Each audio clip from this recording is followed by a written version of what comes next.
Hi అండి, అందరికీ నమస్కారం. Welcome to my channel. ఈ వీడియోలో వినుకొండకు వెళ్ళే దారిలో సడన్గా జగన్ కార్ అయితే ఆగిపోయిందండి. దానికి సంబంధించిన పూర్తి వివరాలు అయితే ఈ వీడియోలో తెలుసుకుందాము. వీడియోని ఎక్కడ కానీ స్కిప్ చేయకుండా ఎండ్ వరకు చూడండి, అప్పుడే పూర్తి ఇన్ఫర్మేషన్ అర్థమవుతుంది.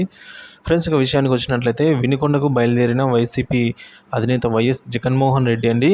సో ఆయన ఈ విధంగా బెంగళూరు నుంచి డైరెక్ట్గా గన్నవరం ఎయిర్పోర్ట్కి వచ్చి అక్కడ నుంచి తాడేపల్లిలోని తన నివాసానికి చేరుకున్న తర్వాత అనంతరం కారులో వినుకొండకు అయితే ప్రయాణమయ్యారండి.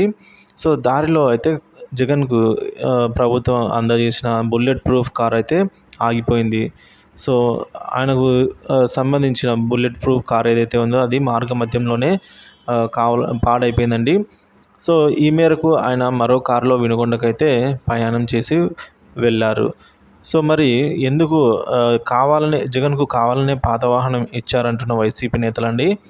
సో ఈ విధంగా పాత వాహనం అంటే జగన్ అక్కడికి వెళ్లకుండా చేసేందుకు ఈ విధంగా ప్రభుత్వం కుట్ర పన్నిందని అయితే వైసీపీ తరపున చెప్తూ ఉన్నారండి. సో వినుకొండకు బయలుదేరిన వైసీపీ అధినేత జగన్మోహన్ రెడ్డి ఎట్టకేలకు బాధిత కుటుంబాన్ని అక్కడ పరామర్శించడానికి అయితే వెళ్ళారండి. కాకపోతే దారిలో ఈ ఆగిపోయిన బుల్లెట్ ప్రూఫ్ కార్ అయితే ఈ విధంగా అంతు చిక్కడం లేదనేది చెప్తున్నారు ఫ్రెండ్స్.